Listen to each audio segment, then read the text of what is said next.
Bonjour à tous et à toutes. Je suis le docteur Kwasible Alex Chitardi de l'Université Pélé-Forogon Coulibaly de Korogo.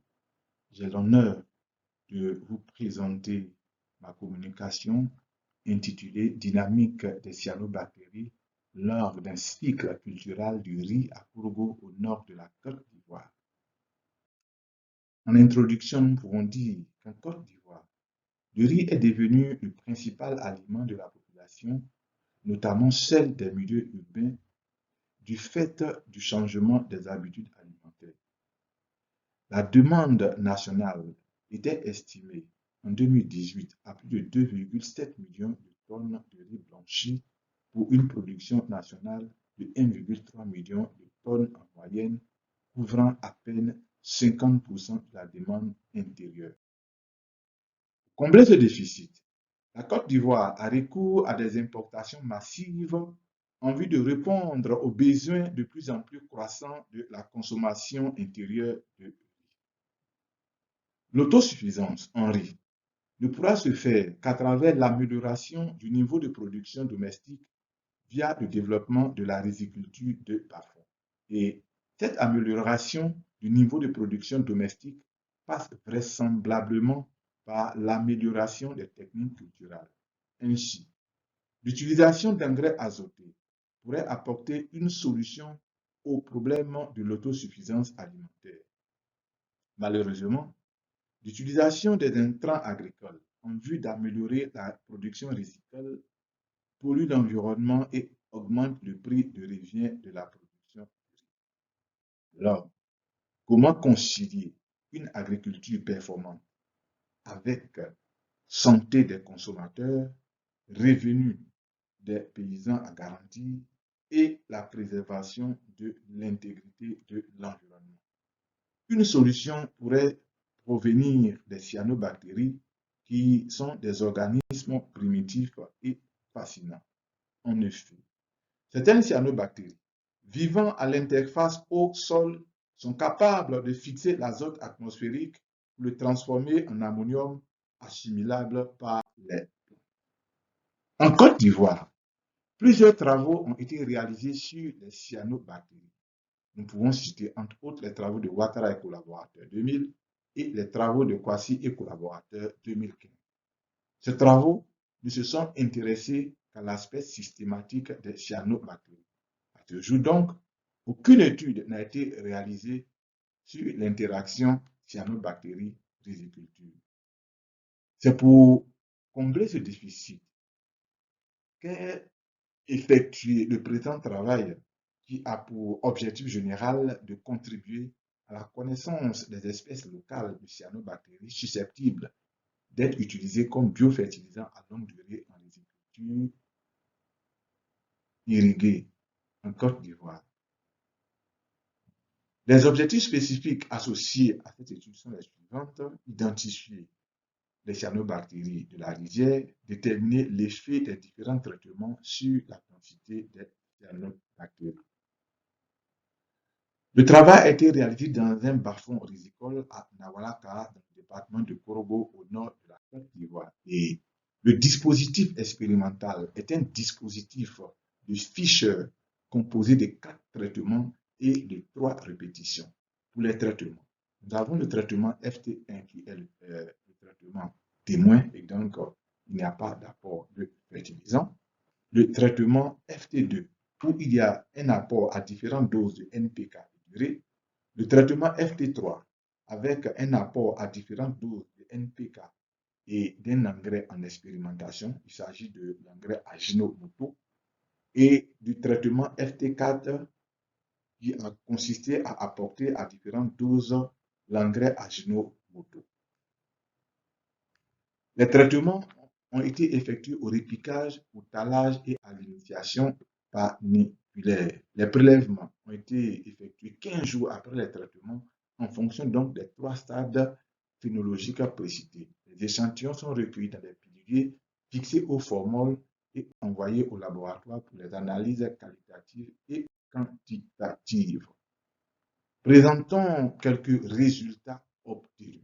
Au niveau de la composition, 21 espèces réparties en 11 genres, 9 familles, 4 ordres et une classe ont été répertoriées.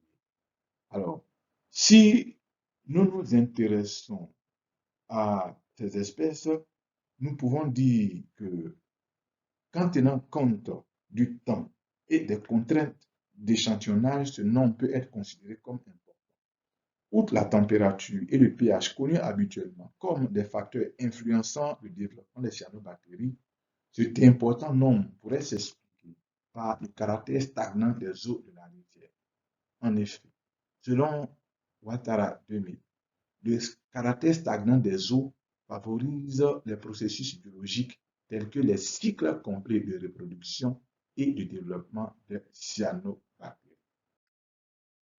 Pour ce qui est de l'organisation des taxons, sur les 21 taxons, 17 se présentent sous forme de filaments, c'est le cas de la figure de Formidium sp, ou bien de trichome, c'est le cas de Osciatoria sp présenté par la figure. Cette organisation les rend plus difficiles à être consommées par le zooplancton par rapport aux cellules isolées présentées ici par Chrococcus turgidus. Et la prépondérance de ces deux types de formes a été signalée par des auteurs comme Aruna 2016 en Inde. Lorsqu'on s'intéresse à la présence ou non d'hétérocytes sur les filaments, 5 espèces sur 21 sont des formes hétérocitées. Alors, nous avons le cas de Anabena constricta, de Anabena sp et de Anabenopsis sp. Bien qu'inférieures aux formes non hétérocitées, ces formes pourraient assurer la fixation de l'azote atmosphérique à partir du diazote de l'air en utilisant l'enzyme nitrogénase. Et ces formes sont d'une importance capitale dans des conditions de milieu où l'azote dissous est limitant. Et elles sont déjà cultivées en Inde et en Argentine pour la fertilisation en riziculture. Pour ce qui est de l'effet des traitements sur le développement de cyanobactéries, différents cas sont observés. Ainsi, qualitativement comme quantitativement, le traitement FT3 a plus contribué à la prolifération des cyanobactéries, suivi de FT4, ensuite de FT2 et enfin FT1, le témoin. Cette prolifération des cyanobactéries, plus poussée avec FT3, pourrait s'expliquer par la nature du traitement. Un apport de NPK par enfouissement pour le piquage et 2 apports de Ajinomoto. Alors, le NPK enfoui aurait provoqué une germination accrue des spores dormantes et une diminution des pertes d'azote par volatilisation. Et cette initiation de la prolifération commencée se serait amplifiée avec l'apport des 2 doses d'Ajinomoto. On pourrait penser à une synergie d'action NPK-Ajinomoto. Et cette synergie d'action est décroissante lorsqu'on passe de FT3 à FT4, puis à FT2 et enfin à FT1. Ajinomoto serait plus efficace sur la prolifération des cyanobactéries que s'il est associé au NP4.